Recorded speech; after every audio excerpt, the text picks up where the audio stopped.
ठीक है। तो मनुस्मृति है उससे लिया गया है। इसमें बताया गया है कि देखो वृत्तम मतलब क्या होता है, वृत्तम मतलब क्या होता है और वित्तम मतलब क्या होता है। दो शब्द आए यहाँ पे, एक तो वित्त आया और एक आया वृत्तम। देखो मैं लिख रहा हूँ यहाँ पे, ये वृत्तम शब्द आया है और एक आया वित्तम, है ना।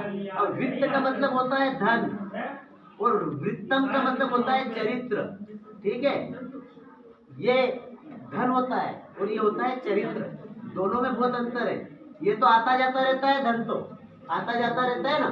ये तो धन तो आएगा जाएगा चलता रहेगा ये चक्कर, तो धन तो आता हम कमाते हैं आता जाता रहता है। परंतु ये जो है ना चरित्र, अगर ये चला जाता है ना चरित्र हमारा, तो कुछ भी फिर वापिस ये नहीं आता है। तो ये बात इसमें समझाई गई है श्लोक में, पहले श्लोक में बताया गया है कि गुणम वृत्तम यत्न संरक्षित, जो वृत्त है ना हमारे जो चरित्र, उसकी बड़े ही यत्न पूर्वक हमें क्या करना चाहिए, उसकी रक्षा करना चाहिए। किसकी, चरित्र की बड़े ही यत्न पूर्वक मेहनत पूर्वक हमें रक्षा करना चाहिए। फिर आगे इसमें कहा है वित्तम यति यतिचा, वित्त अर्थात धन। फोटो केवल अनंत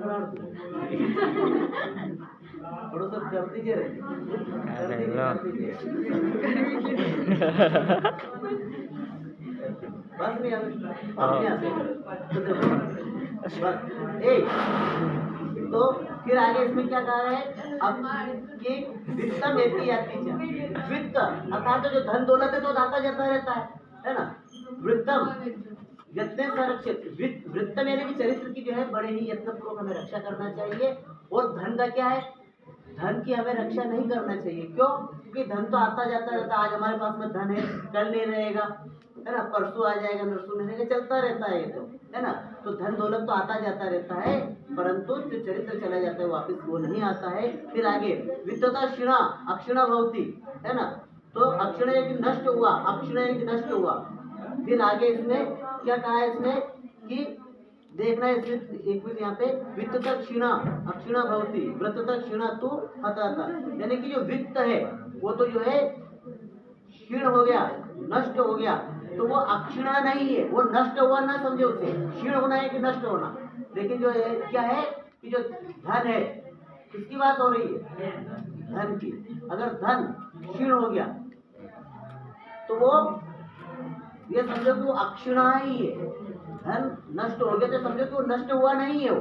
क्यों, क्योंकि धन तो आता जाता रहता है, धन तो आ जाएगा, आज है तो कल नहीं है, अगर आज नहीं है तो कल आ जाएगा, है ना, ऐसा चलता रहता है। परंतु आगे इसमें बताया गया है कि वृत्तता क्षीणा तू हता, अगर चरित्र अगर चला गया तो समझो कि सब कुछ चला गया, है ना। तो किसकी यत्न पूर्वक हमें रक्षा करना चाहिए, चरित्र की यत्न पूर्वक बड़ी ही मेहनत पूर्वक हमें रक्षा करना चाहिए। क्यों, क्योंकि अगर चरित्र चला गया तो सब कुछ चला गया, अगर धन चला गया तो हमारा कुछ भी नहीं गया, सिर्फ क्या गया, सिर्फ धन ही गया हमारा, ठीक है। लेकिन चरित्र गया तो सब कुछ गया। इसलिए हमें सबसे ज्यादा किसकी रक्षा करना चाहिए, हमारे चरित्र की रक्षा करनी चाहिए। हमें चरित्रवान बनना चाहिए। हमें विद्यार्थी है पर हमें विद्यार्थी को कैसा बनना चाहिए, हमें चरित्रवान बनना चाहिए। ठीक है, दूसरा श्लोक है सूर्यताम धर्म सर्वस्वम श्रुत्वा चाहे अवर्धयताम आत्मना प्रतिकूलानि परेशान न समाचरेत। दूसरा श्लोक है इसमें, है ना, सूर्यताम धर्म सर्वस्वम श्रुत्वा चाहे अवर्धयताम। फिर आगे इसमें पंक्ति है कि आत्मना प्रतिकूलानि परेशान न समाचरेत, धर्म सर्वस्वम श्रूयताम श्रुत्वा चाहे अवर्धयताम। धर्म की जो बातें है ना, हमें जहाँ से भी धर्म की बातें मिले तो धर्म की बातें हमें सभी जगह से क्या करना चाहिए, सुनना चाहिए और हमें उनको जीवन में धारण करना चाहिए। किसकी बातों को, धर्म की, है ना, धर्म की बातें अर्थात जहाँ से भी ज्ञान की बातें मिले वहाँ से हमें इसको ग्रहण करना चाहिए। कौन सी बातें ग्रहण करना चाहिए, ज्ञान की बातें अर्थात धर्म की बातें। तो धर्म के आप विद्यार्थी, आपको विद्या अध्ययन करना ही तो आपका धर्म है ना। इस धर्म को हमें अच्छे से निभाना चाहिए कि हम विद्यार्थी है, हमारा धर्म है कि हमें शिक्षा ग्रहण करना। किसान का धर्म है कृषि करना, है ना। शिक्षक का धर्म है कि वो अच्छे से जो है बच्चों को पढ़ाए, ये हमारे धर्म है कि नहीं है। तो धर्म की बातें जहाँ से मिले वहाँ से हमें धर्म ग्रहण कर लेना चाहिए और क्या करना चाहिए, अर्थात उनका जो हमें पालन करना चाहिए। अर्थात उनको जो है धर्म की बातें जहाँ से मिले उनको हमें जो है सुनना चाहिए और उनका जो है जीवन में अनुसरण करना चाहिए, उनका पालन हमें करना चाहिए। फिर आगे आत्मना प्रतिकूलानि परिश्रम न समाचरेत्, और आगे बहुत अच्छी बात कही है। क्या बात कही है? आत्मना, आत्मना इनके स्वयं को, प्रतिकूलानि प्रतिकूल, दूसरे के लिए जो प्रतिकूल हो,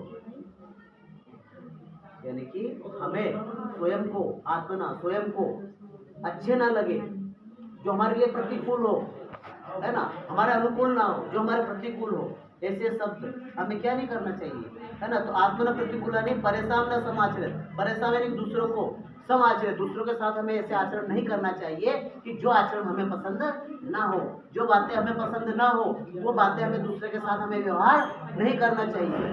होता है ना, हम किसी को कुछ भी बक देते हैं, जो मन में आए वो कह देते हैं कि नहीं, लेकिन वही बातें अगर हमसे कोई कहे तो हमें बुरा लग जाता है बहुत बार।